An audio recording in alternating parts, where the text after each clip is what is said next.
Assalamu alaikum wa rahmatullah. Le hadith du jour. Le hadith de l'ange Gabriel.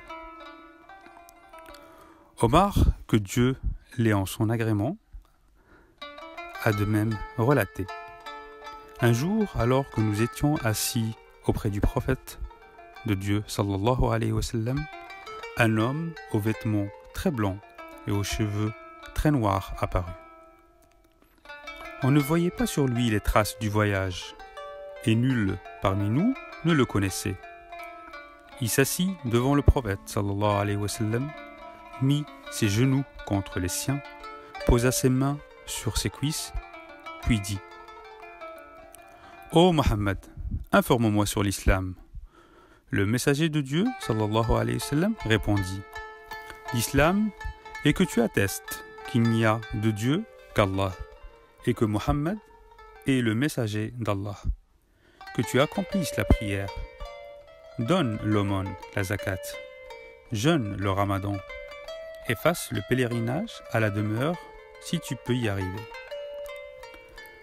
Tu as dit vrai, dit l'homme, ce qui nous étonna.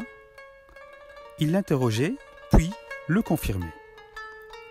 Il dit ensuite, informe-moi sur la foi, al-iman.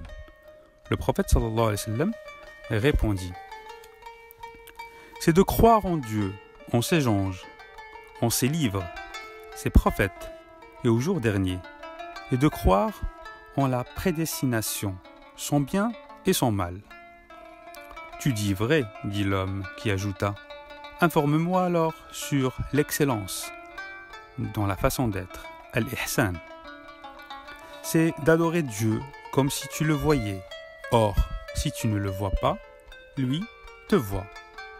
Renseigne-moi sur l'heure dernière, reprit l'homme. Celui qui est interrogé sur celle-ci n'en sait pas plus que celui qui interroge.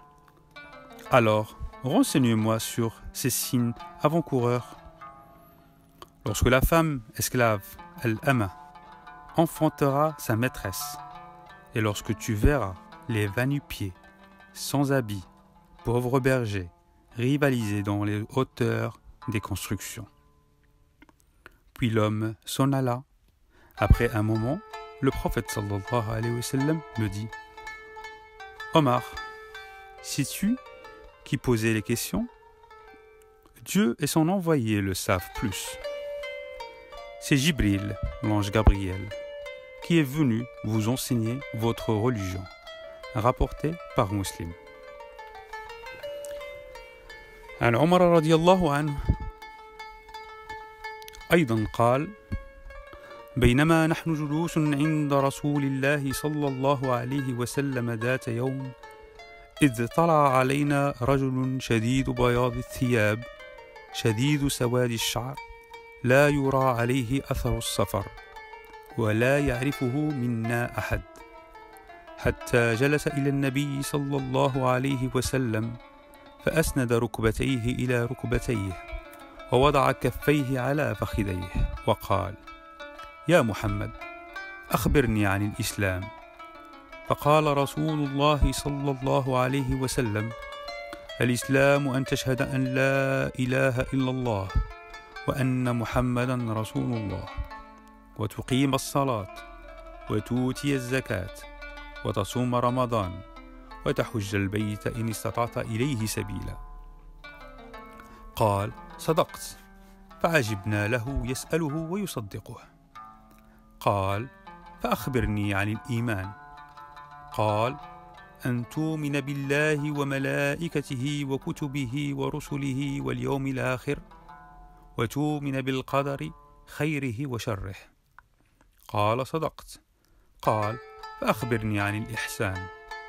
قال أن تعبد الله كأنك تراه فإن لم تكن تراه فإنه يراك. قال فأخبرني عن الساعة. قال ما المسؤول عنها بأعلم من السائل.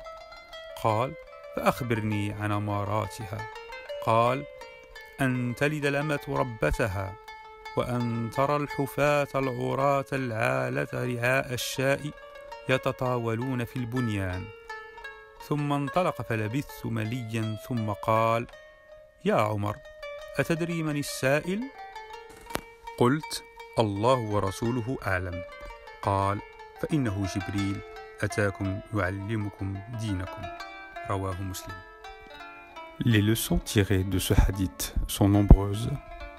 Tout d'abord, on sait que l'ange Gabriel pouvait prendre la forme humaine et il est venu enseigner la religion aux compagnons en la présence de notre prophète sallallahu alayhi wa sallam.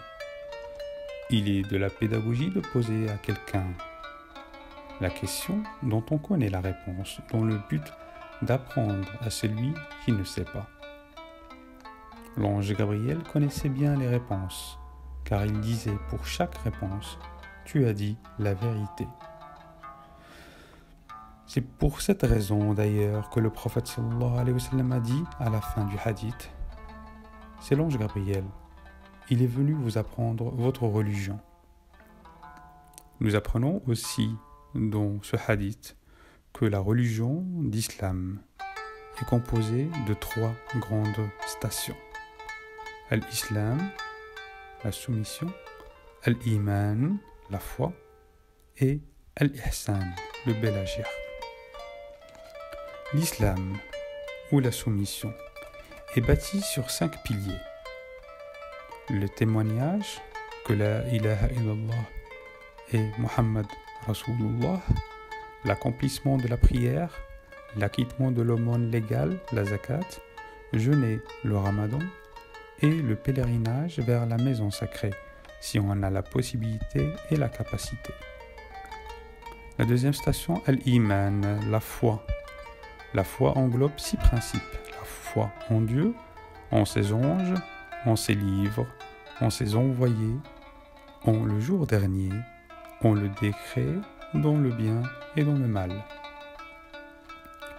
On désignera par islam, dans ce contexte, les actes des membres, et par la foi, les actes du cœur. Nous pouvons même considérer que la foi, l'acte du cœur, englobe l'islam, bien la soumission, qui est l'acte des membres. C'est pour cette raison Allah a dit dans Surat Al-Hujurat, les Bédouins ont dit, nous avons la foi. Dit, vous n'avez pas encore la foi. Dites plutôt, nous nous sommes simplement soumis, car la foi n'a pas encore pénétré dans vos cœurs. Et si vous obéissez à Allah et à son messager, il ne vous fera rien perdre de vos œuvres. Allah est pardonneur et miséricordieux. Le verset en arabe. A'udhu billahi minash shaitanir rajim.